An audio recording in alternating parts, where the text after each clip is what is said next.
Fala galera, bem-vindos a mais um vídeo. Hoje não é um Drops, a gente está aqui com as presenças ilustres do Bernardo e do Ale, que são editores de DC e vão falar um pouquinho pra gente sobre esse tal de renascimento, né? Essa nova fase da DC que está chegando por aí.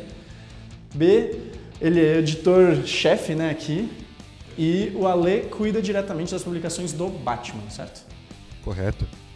Então, para quem não sabe o que é o Renascimento, o que é essa nova fase, o que vocês podem falar para as pessoas para tentar convencê-las um pouco a vir aqui, se juntar ao nosso time de decenautas, ler um pouco, conhecer mais desses heróis que estão cada vez aparecendo mais nos cinemas, etc, né? Mas a gente sempre tem que lembrar de voltar para o quadrinho onde eles nasceram. O Renascimento, Marcos, é um reinício relativo das histórias da DC. O que é isso?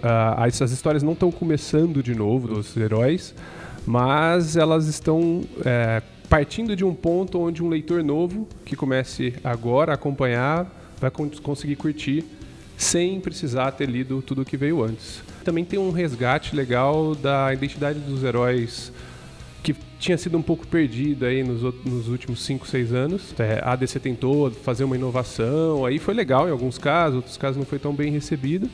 E no Renascimento eles tentaram resgatar essa identidade mais clássica dos heróis deles, né? Você consegue exemplificar talvez um pouco pra gente, Ale, como dá pra alguém pegar, por exemplo, a Batman número 1, nunca li nenhum quadrinho, e vou pegar pra ler agora?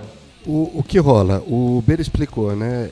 Embora seja uma continuação direta do que veio antes, essa nova fase ela traz um senso de continuidade.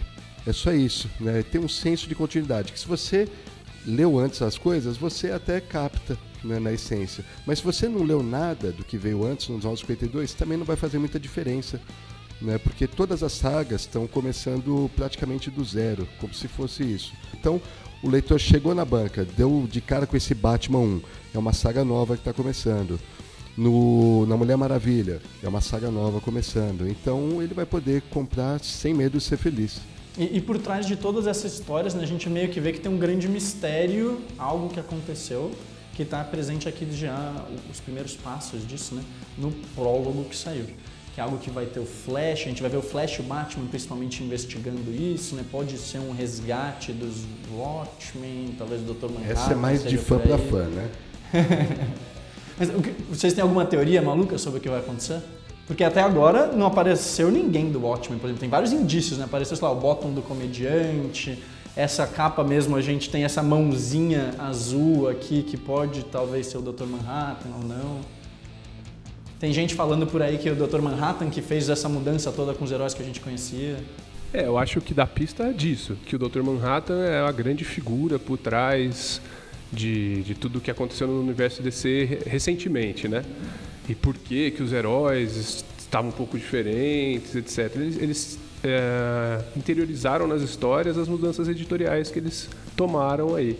Bacana, vamos ver o que eles fazem. Eu acho que eles vão transformar o Dr. Manhattan não num vilão, mas num antagonista, né? E ele tem esse poder de mudar a realidade, de repente eles podem usar isso para ser um gatilho para começar de novo? Não sei. Vamos lá. As crises. Pode ter uma crise do Dr. Manhattan. Pode ter uma crise do Dr. Manhattan, exatamente. Se ele for mesmo o arquiteto dos 952 e de outros universos e tal, acaba sendo um recurso bacana que eles mostram na história de você poder, como é que você faz? Você poder tocar várias fases diferentes da DC que já existiram, na fase pré-crise, a fase pós-crise, a fase do Renascimento, a fase 52. Você pode acessar de várias maneiras, né? E você deixa uma porta aberta para isso. E por que então que esse Renascimento é um momento tão histórico? Não só aqui no Brasil, lá fora também, né? Você falou já rapidamente que é tipo essa volta um pouco dos heróis pré-Novos 52, né? Durante os Novos 52 a gente viu eles ficarem às vezes um pouco mais sombrios, tendo mais problemas com a sociedade, menos heróicos, digamos, idealistas. E agora eles estão voltando um pouco porque é no passado. Mas dentro disso, fora isso, o que mais está acontecendo aqui no Renascimento? Bom, a gente pode falar por personagem, acho, né? No caso da Mulher Maravilha, por exemplo. As novas histórias, elas estão focadas numa nova origem para a Mulher Maravilha. Então, acho que vai mudar muita coisa do que a gente considera como sendo a história clássica da Mulher Maravilha. Inclusive, a Mulher Maravilha já teve várias histórias de origem diferentes. Né? Exato, e eles estão costurando todas essas histórias e pegaram um roteirista bacana para fazer isso, aproveitando também os 75 anos da Mulher Maravilha e o filme que está estreando, enfim. E ela vai ter uma mensal agora própria, inclusive. Né? Exatamente. Pela primeira vez em décadas, aí, a Mulher Maravilha está na banca com uma revista só dela. E chega num momento oportuno, né? Perto do filme que a gente vai ver, a gente está torcendo para agora, né, dar certo. Vamos lá. Vai Mulher Maravilha. Mas você, por exemplo, que está com o Batman, você está editando Detective Comics também, ou não? Sim, é Batman e Detective Comics, que a exemplo não, mas tal qual a Mulher Maravilha, que não existia há 30 anos, Detective Comics nunca teve uma revista própria aqui no Brasil. Né? E foi junto com a Action Comics, que também nunca tinha saído, foram as que começaram tudo, né? Então é um momento bem diferente, bem bacana. E são títulos que estão indo muito bem lá fora, estão entre as melhores. Eu acho que Action, Detective, Mulher Maravilha, o Batman e o próprio Superman estão entre algumas das melhores coisas que estão saindo lá no Renascimento. E também acho que os formatos das revistas estão um pouco diferentes daquilo que as pessoas que já acompanhavam aqui no Brasil estavam acostumadas, né, nos últimos anos. Elas estão chegando agora sem ser nos mixes. Exatamente. O Mix, para quem não sabe, é aquela revista que vinham diversas revistas americanas juntas, né? Tipo Universo DC. Exato, que vinham o Aquaman, de vez em quando a Mulher Maravilha, enfim, o Flash, tudo numa revista só. Esse formato foi muito interessante e foi muito precioso para a indústria do quadrinho aqui, porque ele permitiu que muitos títulos fossem publicados. Por página, ficava mais em conta para o leitor, você podia conhecer coisas que você não... Títulos que de outra forma talvez não conseguissem chegar aqui sozinhos. Não conseguisse chegar aqui. Isso foi muito legal. Agora a gente está num momento do mercado que permite que a gente faça diferente. E foi o que a Panini fez. Agora a gente tem o título do Superman, por exemplo. Se o cara compra o título do Superman, o leitor só vai ter Superman lá dentro. Mesma coisa Mulher Maravilha, o Batman. E lá fora elas estão saindo quinzenalmente todas, ou quase todas as revistas, né? E aqui então a gente vai sair uma por mês, compilando essas duas edições americanas, né? Isso, as duas quinzenais americanas saem aqui no mês. Então o formato de publicação é bem próximo do norte-americano, né? A gente já pode até deixar a dica aqui, tipo, a nossa numeração por causa disso vai ser diferente da numeração americana, né? O nosso Batman número 2 vai, na verdade, ter Batman 2 e 3. E assim por diante. O interessante é que o mercado mudou, né? E os fãs eles já vêm pedindo faz um tempão essa questão do mix. Né? E o mix era uma coisa muito tradicional aqui no Brasil, vem desde a década de 30, nas primeiras revistas, sempre tiveram antologias.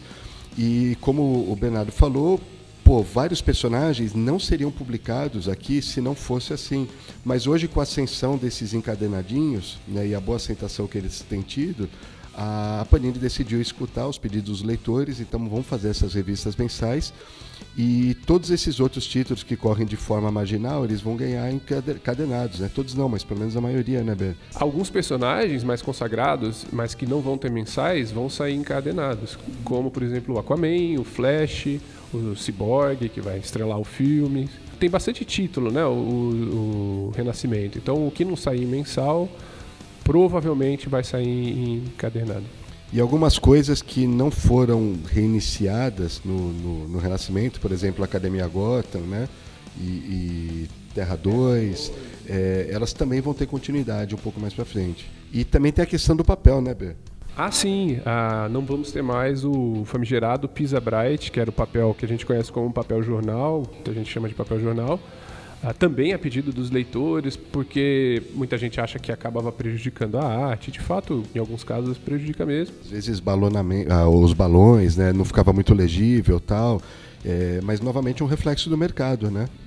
A gente tem um mercado, espera, que suporta agora a gente publicar tudo num papel melhor, que é o LWC. Vocês, antes de serem editores de quadrinhos, com certeza eram fãs de quadrinhos. Então, como que é essa experiência de estar trabalhando com o Renascimento, estar trazendo o primeiro Detective Comics, o primeiro Action Comics, Lanterna Verde, etc., nessa fase que todo mundo está elogiando tanto, que tudo mostra que é tão boa? É incrível, né, Marco? A gente já pegou toda a fase dos 952, que teve erros, teve acertos, mas já foi uma revolução, né, Bê? Foi uma coisa incrível de trabalhar, jogou os personagens DC lá em cima de novo, e agora o Renascimento ainda está sendo mais bem aceito do que os 952. E aqui no Brasil está tendo toda essa estratégia que a gente acabou de mencionar, toda essa mudança editorial. Particularmente é incrível trabalhar nisso. Pensar que a gente está editando pela primeira vez Detective Comics aqui. Enquanto editor é o nosso trampo mesmo, é o que tem que fazer e você não tem muita opção. Se o material é bom, se o material é ruim, você tem que fazer. Mas enquanto leitor, você trabalhar com os textos desses caras, com artes incríveis aí dessa galera, pô, eu me sinto privilegiado. É um privilégio e é uma responsabilidade também, né? Porque você está lá traduzindo a fala do Batman, né, para o português. Normalmente ele não fala em português, pessoal. Spoilers. Você tá dando voz ao Batman, mas digo, é um momento que tá todo mundo olhando pra DC e é você que tá ali, responsável, né? Eu, a Lê, o Daniel, por aquilo dar certo, né? Então também dá um friozinho na barriga. Você tá com medo do pessoal que tá assistindo a gente te parar na rua e falar assim, tipo, cara, como assim que o Superman falou, tipo, aquele negócio daquele jeito e não daquele outro, ele nunca falaria isso? Normal, mas a gente tenta ser bem fiel ao que o texto americano, né? Da mesma forma que a Panini tá atendendo aqui algumas demandas dos leitores, papel LWC, o fim do mix, lá também eles estão fazendo isso, né? O Renascimento também é isso lá fora, também é eles ouvindo o que o leitor falou dos 952 e beleza, vamos fazer isso que vocês estão sugerindo aqui, vamos ver como faz. E tem sido bem sucedido, nunca dá errado, né? Se você olhar, ouvir o seu público, né? A TC não é chamada de a editora das lendas à toa, né? Quando eles fizeram os 952, a ideia era reiniciar de uma forma diferente para atrair novos leitores. Só que alguns casos acabaram descaracterizando certos aspectos dos personagens que desagradou uma parcela dos fãs. Então, passados alguns anos, eles revisaram o caso, a situação, e falaram assim, não, peraí, a gente pode atrair novos leitores, mas sem a famigerada descaracterização que tanta gente está reclamando. E o resultado está aí, né? Você vê que lá fora as vendas dispararam, tem série indicada para o Prêmio Eisner agora, tem várias coisas acontecendo.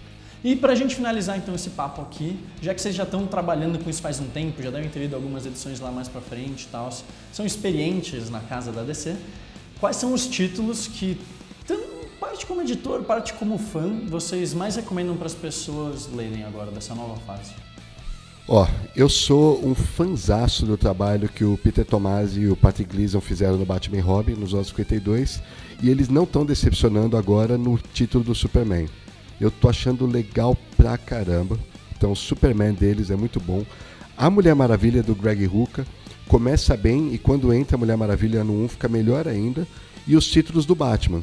Eu tô gostando tanto do trabalho do Tom King na revista Batman, quanto o Detective Comics, que é uma equipe morcego, né, que tem o Robin Vermelho, a Batwoman e tal. Até o Cara de Barro. Eu tô achando bem bacana isso também. Tô me divertindo. Esse título aqui, Batman, escrito pelo Tom King, desenhado pelo David Finch e pelo Ivan Reis, teve uma edição agora também, me fez chorar. Sério. Eu acho que o Tom King ele é um ex-agente da CIA ou do FBI, alguma coisa assim. Eu vi isso, cara. Quando eu descobri isso recentemente, eu fiquei tipo, como assim? Eu não sabia disso. Ele é um ex-agente da CIA que escreve quadrinhos hoje em dia. Por isso que Grayson era tão bom. Ele era roteirista do Grayson, né, da série do Grayson, e agora ele é roteirista do Batman, e ele traz... Eu não sei, é uma visão diferente, assim, sabe? Cara, é um título que eu comecei lendo, assim, despretensiosamente e, primeiro, como é que ninguém pensou nisso antes? Mostrar só essa página aqui antes.